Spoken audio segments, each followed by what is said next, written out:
ओम श्री लक्ष्मी नमः। श्री लक्ष्मी तंत्र तृतीय अध्याय। त्रैगुणी प्रकाश। ज्ञान, ऐश्वर्य और शक्तियां सत्य, रजस और तम रूप में प्रकट होती हैं। श्री लक्ष्मी ने कहा, नित्या, निर्दोष, निसीम, कल्याण, गुणशालिनी स्वरूपा मेरा नाम नारायणी है, जो परवैष्णवी भी कही जाती है।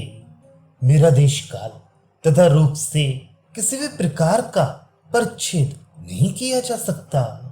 मेरा संवित्ति अर्थात ज्ञानी स्वरूप है और सर्वेश्वर आदि ही मेरे गुण हैं।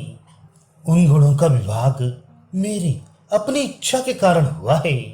उनका नाम विज्ञान, ऐश्वर्य और शक्त्यात्मक है। पूर्व में शुद्ध सृष्टि काल में विज्ञान, ऐश्वर्य और शक्ति का एक उन्मेष कहा गया है।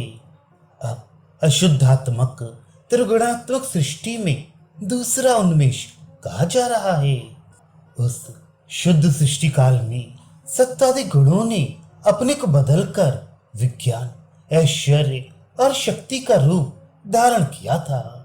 जैसे इक्षु रस स्वच्छ होने पर शुद्ध गुण का रूप धारण करता है, उसी प्रकार अशुद्ध सृष्टि काल में ज्ञान सत्य के रूप में, ऐश्वर्य रजोगुण के रूप में और शक्ति तमोगुण के रूप में बदल जाता है। हे इंद्र, इन्हीं तीनों गुणों को त्रिगुण शब्द से कहा जाता है। इस अशुद्ध सृष्टि काल में ये त्रैगुण बदलकर रजा प्रदान हो जाती हैं। हे पुरंदर, मैं पूर्व में व्यापक सविन्मय होकर भी अशुद्ध सृष्टि काल की स्थिति में सत्य प्रधान, संहार काल में तमा प्रधान बन जाती हूँ। यद्यपि मैं निर्गुणा हूँ, तथापि इन तीनों गुणों में प्रविष्ट होकर अपनी इच्छा से सृष्टि, स्थिति और संहार कारिणी बन जाती हूँ। इस प्रकार जगत का सृष्टि, स्थिति और संहार रूप चक्र का परिवर्तन करती रहती हूँ। यह मेरी लीला है। मैं लीला के लिए ऐसा करती हूँ। इंद्र ने कहा, हे भगवती, आप इस प्रकार ज्ञान, ऐश्वर्य और शक्ति इन अपने गुणों की युग्म में दो प्रकार का रूप धारण कर शुद्ध सृष्टि विभाग और अशुद्ध सृष्टि विभाग से क्यों प्रवृत्त होती हैं?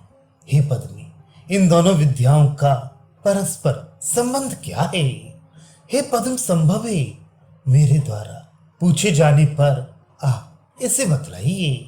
मैं आपको नमस्कार करता हूँ। श्री ने कहा, हे शक्र, मेरा ऐश्वर्य अपरिमित है, अतः इसमें मेरी इच्छा ही कारण है।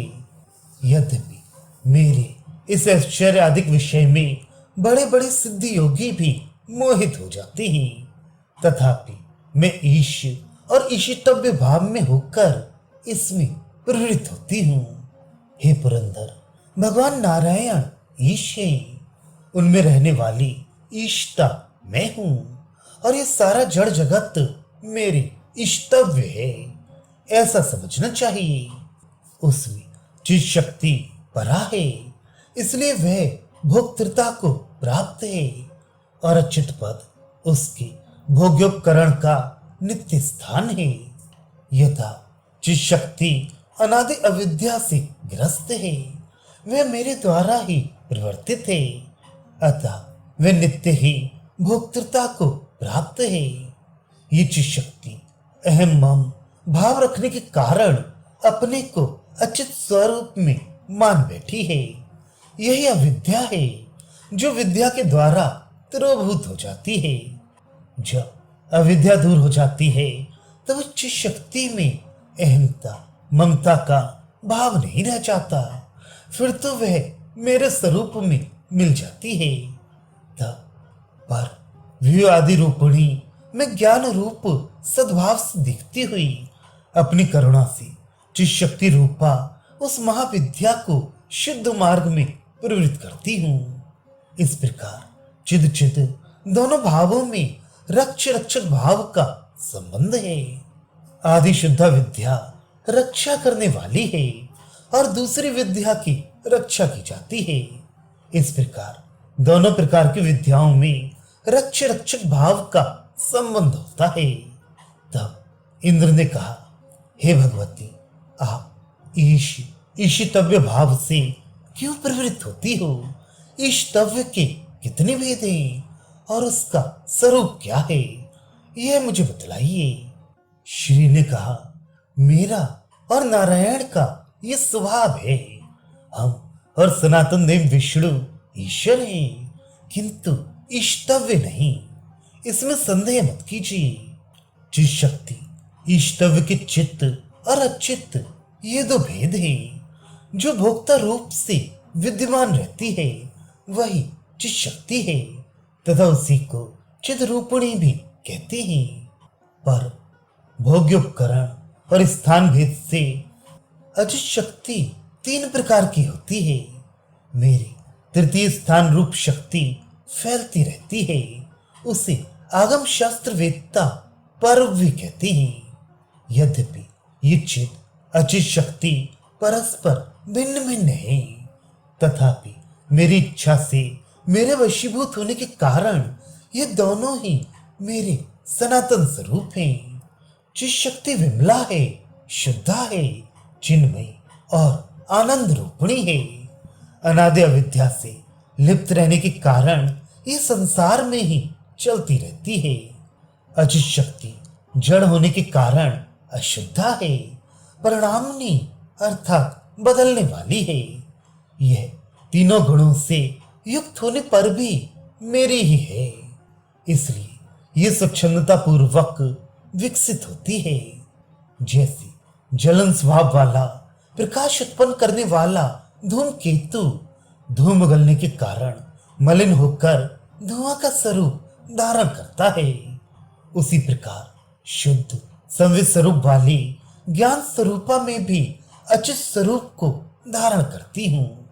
यद्यपि मैं किसी प्रकार के विकल्प से अनाक्रांत अर्थात अनिश्चय हूँ, अर्थात मेरी निश्चित सत्ता है और मैं शब्दों द्वारा प्रमाणित भी हूँ, लेकिन ध्यान के आलंबन के लिए मैं अचित रूप धारण करती हूँ।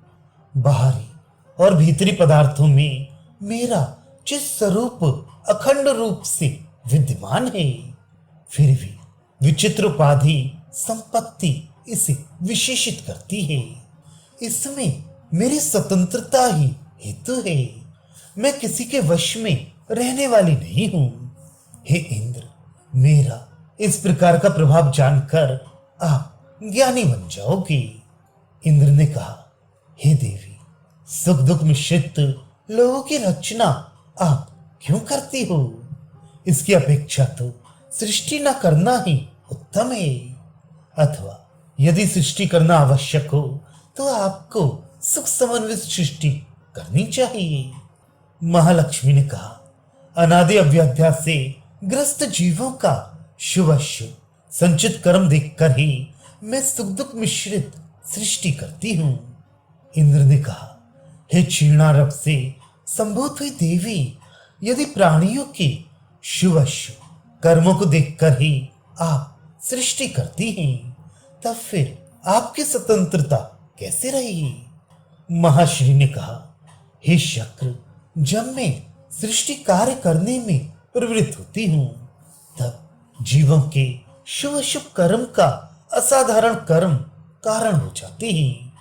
कारण की अपेक्षानुसार कार्य करने में मेरी स्वतंत्रता का विधान नहीं होता, ये सब लीला के लिए करती हूँ।